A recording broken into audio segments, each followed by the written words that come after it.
glass ceilings are made of glass for a specific reason. And that's what we're going to be talking about in this video. The first reason that glass ceilings are made of glass, and maybe we should even define glass ceilings, but let's get into the reasons and then we'll get into the definition and then we'll play with the definition, with the reasons, and then we'll talk about how to basically circumvent them. So the first reason that glass ceilings are made of glass is to trick you, okay? To trick you, to trap you, right? Now, why do you need to be tricked? Well, it's kind of like when you think about that analogy of the donkey and the carrot, okay, or the carrot and the stick, which is usually the two core pieces of the metaphor spoken about most importantly. Now, the question is, do you dangle a carrot in front of somebody in order to motivate them and make them do stuff? Or do you utilize a stick? All right. And basically that analogy of the donkey with the carrot or the stick is just going back to human psychology when they talk about push and pull motivation. Okay. So push motivations are things that motivate you away from something. So they're push motivations. They're motivating you away from poverty, right? For example, if you grew up in a specific kind of environment, you may have push motivation that you never want to be poor again, for example.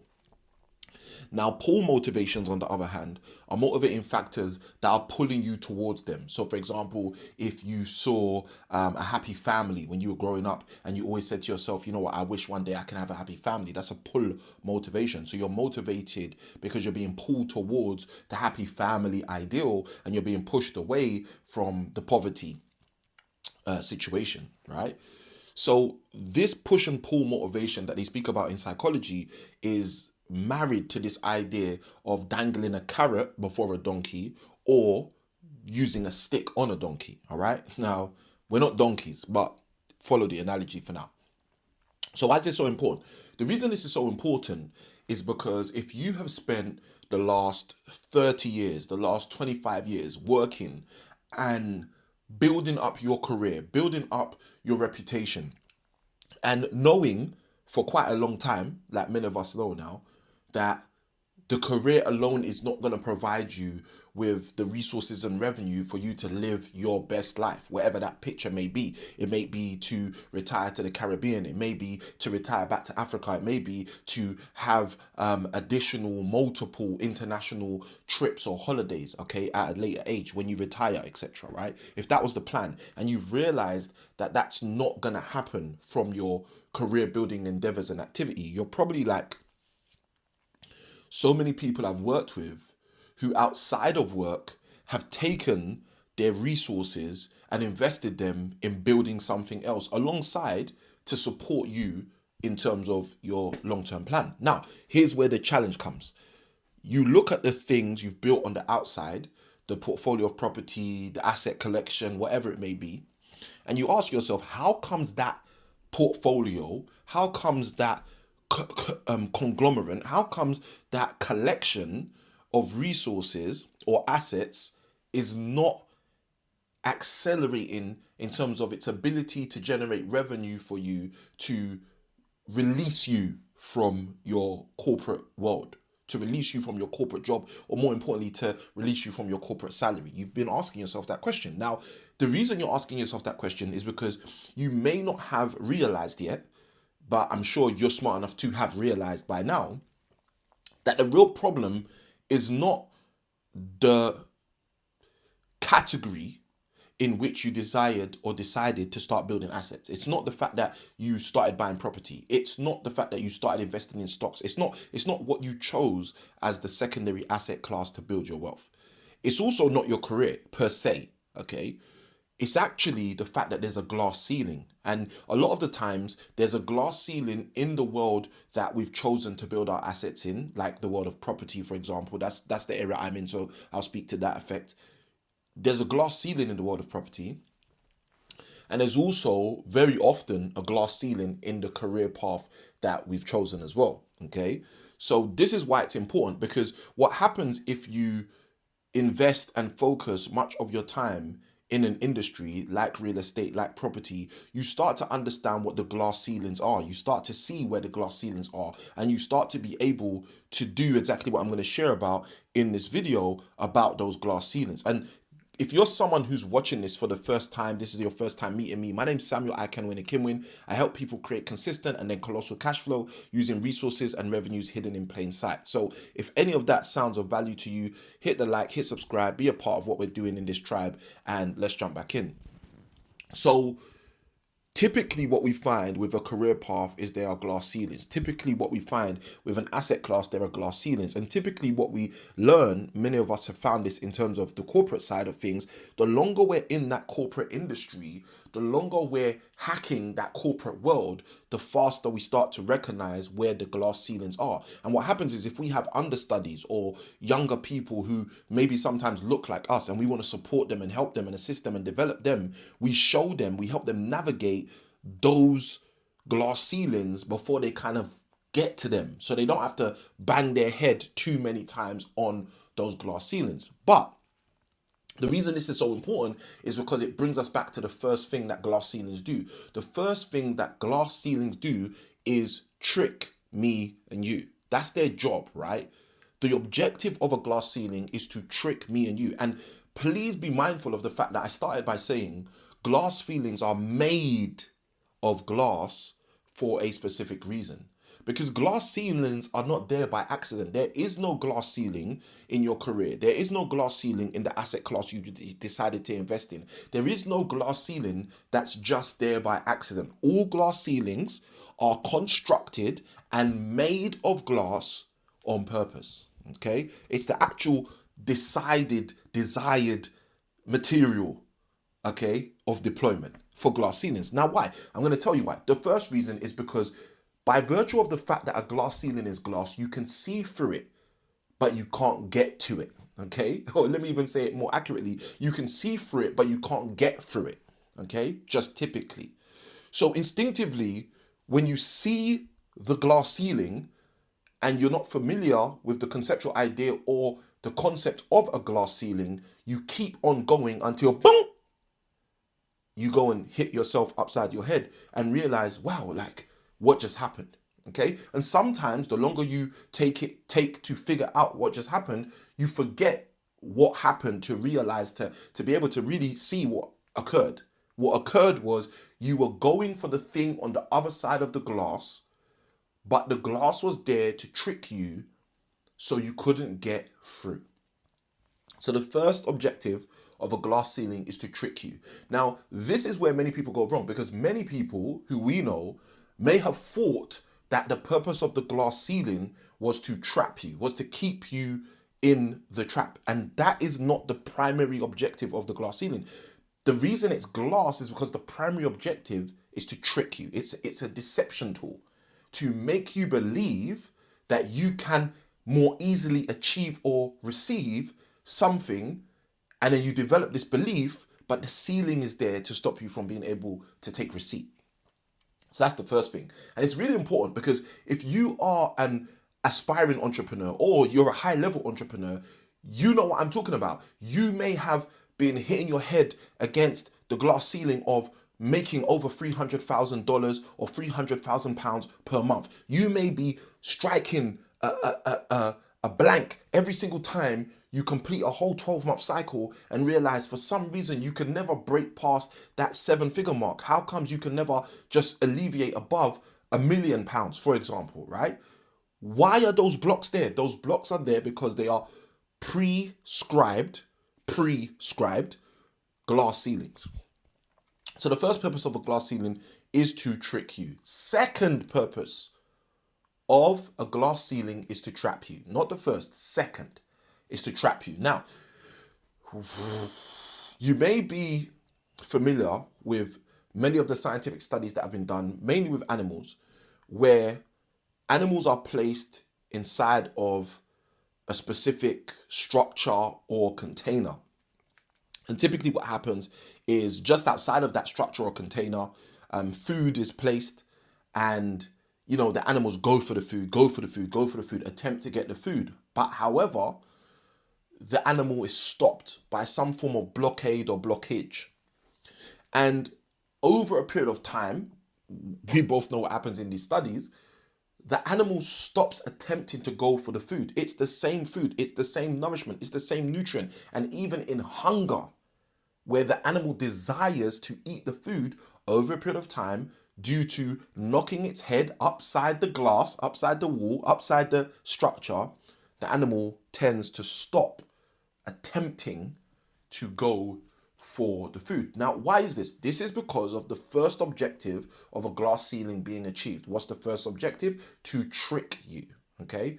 So once an animal has perceived that it's been tricked, that perception plays deception on the belief, okay? And it causes the belief of the animal to shift from that is achievable, that is attainable, to there's no point attempting to achieve it, there's no point believing I'll receive it. And it's interesting because there's a verse in the Bible where Jesus says all things are possible to those who believe. And it's interesting because, again, this is not a theological breakdown, but it's interesting because I think a lot of the time we don't think about how powerful our belief system is. We don't think how powerful our belief system can be. And if we look back just over our lives, we will see how our belief system has shifted barriers for us and moved ceilings for us and cracked glass for us in the past, okay? I digress. Let's keep going. So these animals over time stop going for the very thing that they desire because of the barriers. So they become trapped. Now, in these experiments, many of the time, what they do after a period of time, once the animal has lost the will to pursue the thing it desired, they remove the ceiling. They remove the ceiling. They shift the structure. They change the container that the animal's in, okay? And guess what happens? The animal no longer goes out because the animal is now trapped from within. So the first purpose of a glass ceiling is to trick you in order to achieve the second purpose of a glass ceiling, which is to trap you, okay?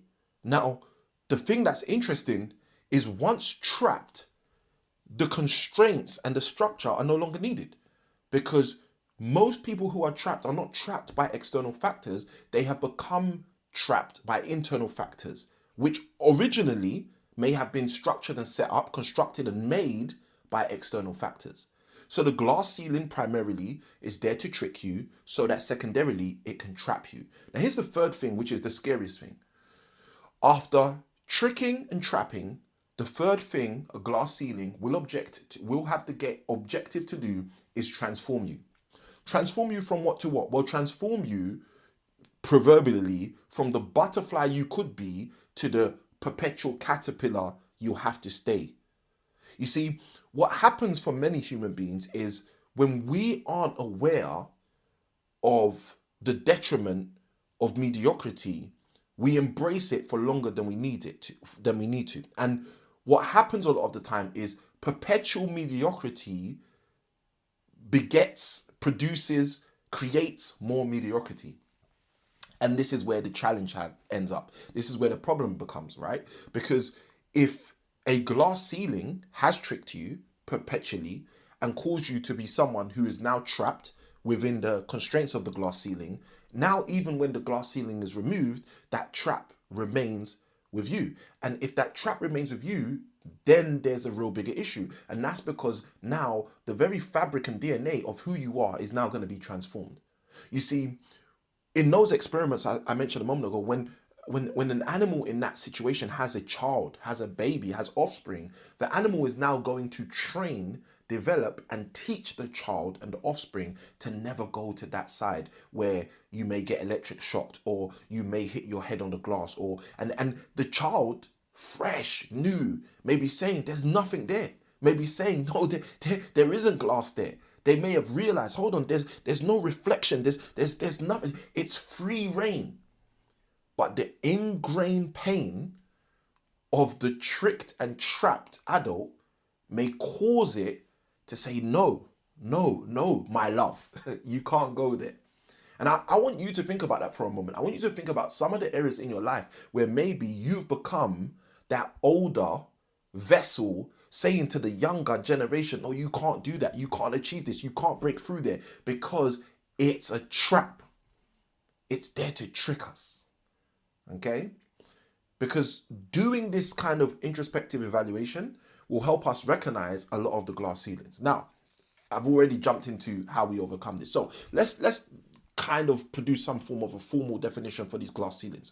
A glass ceiling is a construct or constraint that has been purposely placed to displace people like you and I from what is possible for us.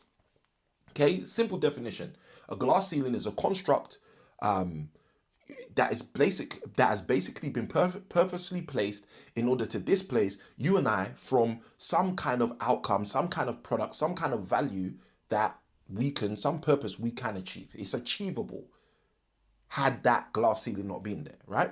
So we've defined the glass ceiling. We spoke about the objectives of the glass ceiling: to trick, to trap, and ultimately to transform you. Now, how do you excuse yourself from a glass ceiling? And there's 3 simple steps. The second step has a dual nature, but there's 3 simple steps. The first step, in order to annihilate, let me use that language because that's what we should be doing, because glass can be broken, and this is something that's very important. Glass can be cracked. Glass gives off a reflective element, right? It has a reflective nature. So some of these characteristics are key to how we actually navigate glass ceilings. The first way you navigate a glass ceiling in order to annihilate it is you evaluate it. You have to evaluate. You have to use your evaluation skills in order to recognize, hold on a minute, this looks clear, but I can see there's a slight mirror image here. Okay, there's a level of evaluation that has to take place in your life, in your career, in your asset class that you're building wealth in. If you and I'll give you a clear example, right? So one of my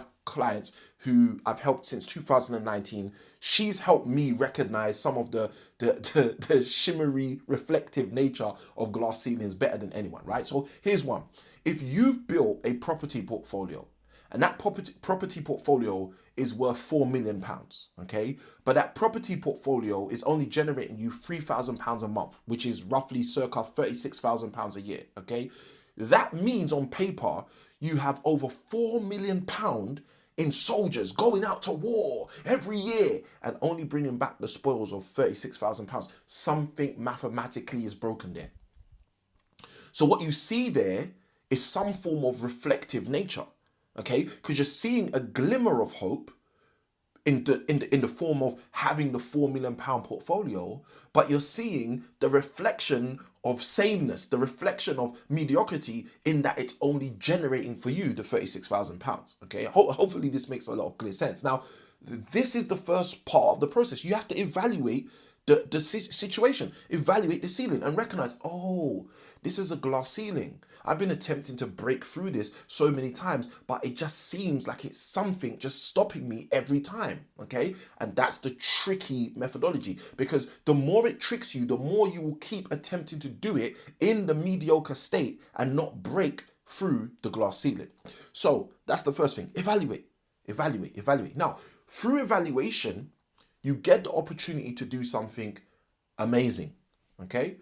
And this, like I said, comes in 2 different shapes, okay?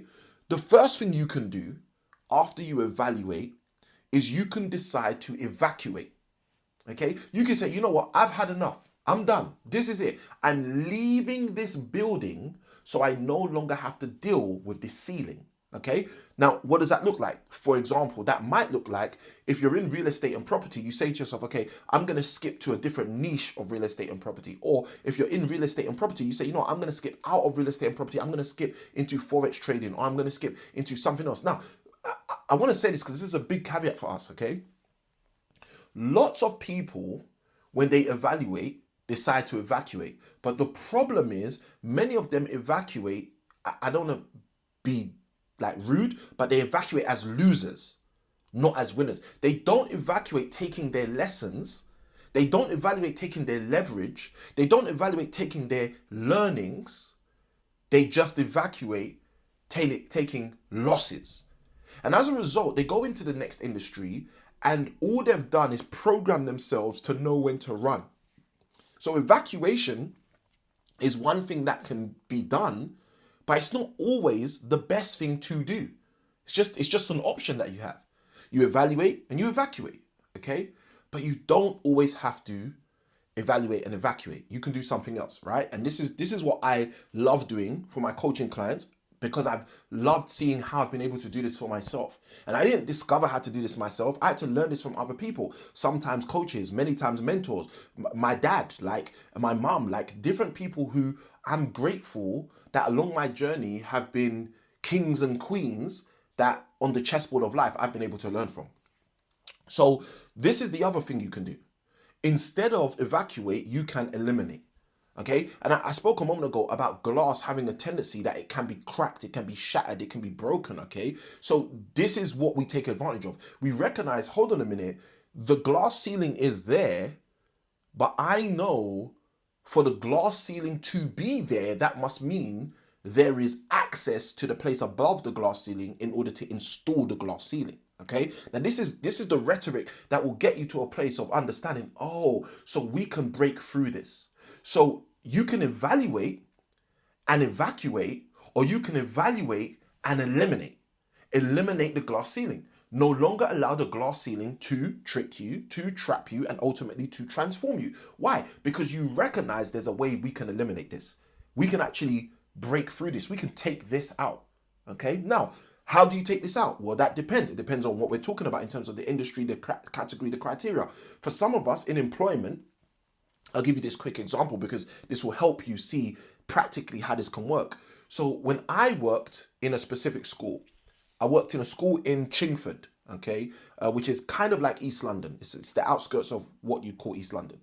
And as I worked in this school in Chingford, I had a specific position. I was the head of Key Stage Maths. I was the head of Key Stage 3 Maths, which is kind of like a leadership role. It's a low-level leadership role at the time. They were paying me handsomely. I had only been a teacher a few years at the time. But I realized something very quickly in my role in that school. I realized that there was a specific tenure, there was a specific amount of time it took for people to start getting the kind of roles I wanted in a school, in that school. Okay, and this is the evaluate process, right? So I'm evaluating other teachers, mostly teachers that look like me, mostly teachers with a similar pedigree on paper as me, okay? And I'm seeing the trajectory and timing it took for them to get to the positions that I was saying, okay, I would like to aspire to at the time. So I'm evaluating the glass ceiling. And because I'm mindful of this glass ceiling and I'm evaluating this glass ceiling, this was a number of years ago, and I'm evaluating the glass ceiling, I recognize something. I recognize if I wanted to get to the position I desired to get to in the time frame I desired to get to it, there would have to be an elimination of the glass ceiling. Now, most of you may think, well, the glass ceiling has to be eliminated by you pulling someone else down. No, no, no. Or you pushing someone else over. No, no, no, no. Like, that's just not my style, right? What I did recognize, because I was taught this from a fellow colleague, math teacher in the school I worked in before this school in Chingford, this fellow maths teacher, let me tell you the backstory because this is going to be even more helpful. So this fellow maths teacher I had in the school that I worked in before I moved to this school in Chingford, his partner had become an assistant head teacher in a very short amount of time, in about 5 years. And I remember saying to him once, how did she do it, right? She came from a quote unquote ethnic background, if you like using those terms. And I asked him, like, how did she do it? Like, what was the game plan? And he also had achieved a high level of notoriety as someone coming from a quote unquote ethnic background in the school we were working in. So I kind of just asked him, like, what's the game plan? Like, what happened, right? And he shared with me the tool of elimination, one of the tools of elimination in that career path. He said, well, what she did is she worked in a position and every 2 years she moved to a new school, acquiring a higher position. So she knew she wanted to be a head teacher, and she did become a head teacher before I left teaching full time. But she knew she wanted to be a head teacher, and she knew the appropriate path to being a head teacher if you stay in one school. So imagine if you stay in one school, you've got this role, then on top of that is that role, then on top of that is that role, then on top of that is that role. So let's say there's 4 roles before being a head teacher, and she knew what those roles were. So what she realized, in confidence, we had this conversation, me and her partner, she realized that staying in any one school in a predominantly Caucasian environment wouldn't allow her to elevate at that every 2 year trajectory towards that head teacher position. She realized that because she realized that other people who looked like her hadn't been able to do that for whatever reason. Let's leave that there. So what she decided to do as a result was every 2 years, she'd work as hard as she could, get as much accolades as she could, do as much as she could, extracurricular, etc., stack up her CV potentially, and then at the end of the second year, start looking, or around the second year, let me use that language because I don't know how intricate it was, but around her second year, start looking for the next position in another school. And one of the things that happens in schools, or I don't know if it still happens, but it happened a lot when I was working in schools, is if you secure the job you desire in another school, a lot of the time, the school you currently work in, if they can, will offer you the same job in the school you're currently in. They'll say, oh, you don't need to go. We can offer that to you. We can offer that to you. We'll match that. Okay. So that happened a lot. Now, I don't think I've met many people that have ever taken the matched offer in their existing school. And I think that might just be because it takes a lot of energy and work to apply to another school and go for an interview. And when you hear that you're actually successful to like through a new school, that also gives you a bit of a buzz, right? So I think because of that, from my experience, most people go to the next school. But again, I digress. The point is, she played that game. So I was privy to that game. And I realized the school I was in Chingford was very similar in terms of my aspirant endeavors. Like I realized I was in a kind of lose-lose battle because the people I'm working with had no intention on allowing me to thrive based on merit. I recognized that very early, right? So what I did, which was interesting, what I did is I worked in that school, and when I was ready, I left that school and applied for a role which was a much senior role and got the much senior role. Okay, so what is that? That's not me evacuating the glass ceiling. That's me navigating the glass ceiling by eliminating the glass ceiling, by finding a way to crack the glass. Okay, and that glass potentially in that school or in that environment was a particular ceiling on promotion. Okay, so you evaluate the glass ceiling so that you can eradicate the glass ceiling by eliminating the glass ceiling or by escaping the glass ceiling through means of evacuating from the glass ceiling. Then we have the third layer. The third layer is you then educate on the glass ceiling. The education of the glass ceiling is how you equip the people coming behind you to not have to go through the things you had to go through. The educating on the glass ceiling is how you equip the people coming behind you to not have to hit their head on things that you may have or may not have had to hit your head on. And that's the key. The key is you recognize whatever industry you're in. If you're someone who is an influencer, you've built an audience of 100,000 subscribers, you've got a community, or you've got 50,000 followers, and you're saying to yourself, you know what, I've done something great. Okay, cool. You may have been able to evaluate the landscape. You may have been able to eliminate the ceiling, but now you have to also educate those who are coming behind you so that you can build a community around what you do. The challenge most people have is they want to be the leader with a community of people who are under them, right? They want subordinates. And it makes sense because in the Western educational systems, in the school systems that I used to teach in, we teach that is the model that makes the most sense. But the reality is when you look at wealth ecosystems very rarely operate like that. You see, every country has a leadership team in government. Every school has a leadership team at the head of it, an executive team. Every high-level corporation has a leadership team. Why do they have teams? Because teams are another embryonic fashion of a family. And without a family, what happens is your leadership is always short-lived. So if you are an influencer who's built a following of 100,000 subscribers, one of the best things you could ever do to protect you is get yourself into part of a family with a group of other people who have built something very similar to yourself. Now, as I say that, you're probably going to have the same light bulb I had a number of years ago, and that is most people don't do that. And that's the truth. And that's why most people's success is short-lived. By short-lived, what do you mean, Samuel? I mean, it's definitely not generational. It's definitely not 40 years, 50 years, 60 years, 70 years long. Why? Because many of those people, when they reach a level of success, end up doing it wrong. So if you're an investor and you're someone who's invested post £1 million in property revenue, in property assets. If you're someone like my student who I mentioned a moment ago, who's invested close to £5 million in property assets and something's not working. If you're influencer who's built an audience of 100,000 subscribers or followers, and you're feeling to yourself, how comes you're not generate, how comes you can build the audience but you can't monetize the audience? So thus something's not working. If you're an educator but you're saying to yourself, listen, I can educate people, I can show them the path in order for them to get here fast, but for some reason something's not working. Or if you're someone who's saying to yourself, I just want to create impact and something's not working, I'm here to tell you why it's usually not working. It's typically not working because there's a glass ceiling. And the objective of the glass ceiling is actually to trick you into believing it's not actually there, then to trap you so you never try to continually go there, and then last but not least, to actually transform you so you become someone purporting and promoting the fact we should never ever go past here, okay?